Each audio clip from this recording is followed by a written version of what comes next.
This week it was Tyreek's week, but I'm sure other guys will make big plays the rest of the season.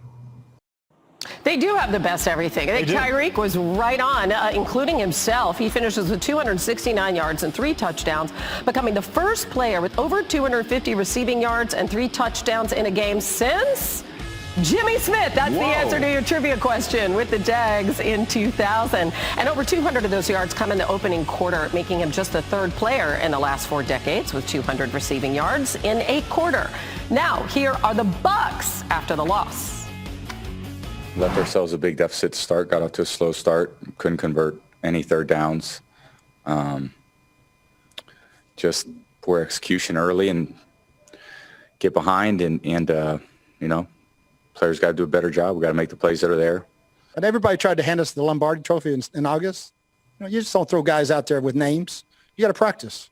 You got to learn to get in sync with each other. That takes time. All right, so we welcome in Marcus Spears now. So Marcus, listen, the Bucs have lost 3 of their last 4. We can all see this no risk it, no biscuit offense of Bruce Arians. This isn't the one that Tom Brady's comfortable in. We're not seeing the play action. We're not seeing pre-snap motion. So what is the biggest issue that this team faces and needs to correct going forward? First of all, Hannah, that pink is on fire today. I love the look that you have on SportsCenter. Listen, here's the thing, and Tom Brady said it, Hannah. They have to start fast.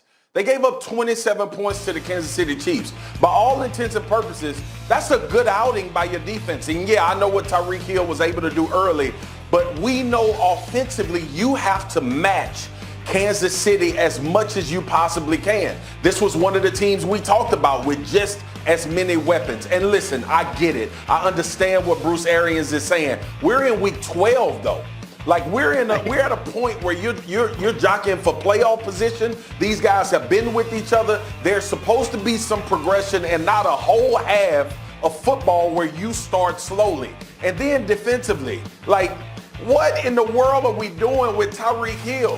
Why does it take that long? Why does that many plays and touchdowns have to happen before the adjustment is made to get this under control? And I get it. You got Kelsey out there. You got Hardeman out there. You got a bunch of guys that can make plays. But at some point, when the receiver is going off for damn near 200 yards early in the game, Hannah, I might add, we probably should stop him and let somebody else beat us, basically. And it happened too late. This was a 27-24 win for the Kansas City Chiefs. That's a part of an indication of what the Tampa Bay Buccaneers could be if they can get their quarterback, head coach, and offensive coordinator on the same page and get some offensive firepower, what potential you have as an offense. Yeah, I mean, they need some kind of identity on offense. Those two have to meet in the middle somehow. Okay, so now they have a bye week to get it together.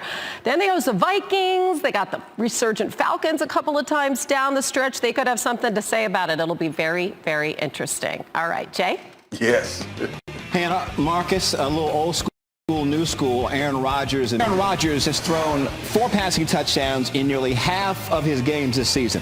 His 5 games with 4 TD passes and 0 interceptions are tied for the second most in a single season in NFL history. 2 of the previous 3 quarterbacks with 5 such games won MVP that season. All right, let's bring Marcus Spears back in. Marcus, Trubisky making his first start since week 3. What did he show you to make you believe that he's a long-term solution in Chicago? Jay, you know damn well I'm not going to come on here and tell you how dapper you looking with that fire on you got today. First Thank you, Marcus. Thank you so much. I'm complimenting 2 of my favorite people on SportsCenter. But listen, Jay, now we go negative, all right? All right. What the hell did we think Mitchell Trubisky was? This is who he is. And you two know me as well as anybody when it comes to us talking about football. Believe your eyes. Believe what things are telling you. There was this figment of imagination that when Nick Foles was struggling, that Mitchell Trubisky was going to come in and save the Chicago Bears. This is the guy. This is who he is. And look, you can tell me he's been off and all of these things. Those throws in the double coverage down the field, the fumbles, and then triple coverage for another interception, that's who Mitchell Trubisky has told us he is for a while. in this league since he's been playing in Chicago. That's why another quarterback had to play. It's unfortunate. And Matt Nagy carries some of the blame because obviously our gurus at quarterback like Darren Orlovsky have talked about putting Mitch in a better situation. We've talked about how guys should have been drafted before him. Here's the bottom line, okay? And everybody needs to accept this harsh reality. Mitchell Trubisky is not a good quarterback. That's what it is. And I know we try to get on these shows and we try to find silver linings and what a guy can do and all of that. And yes, there is time to do that. But I remember this same narrative, Jay, with Marcus Mariota. At some point, we have to believe what these guys are showing us time and time again. So the Bears are in search of a new quarterback. Mitchell Trubisky is who we thought he is. And Nick Foles was an upgrade because he just was going to take care of the ball a little bit more, but not add anything extravagant to that offense. The Bears are back where they were before they drafted Mitchell Trubisky too early, and that's in need of a quarterback. Bars. All you needed was a beat, and that would have been something, bruh. That's it. After all of that, Chicago is still a game out of the final wild card spot currently held by the Cardinals, Bears, and Lions this Sunday. Why are you laughing? Why you got to laugh at that?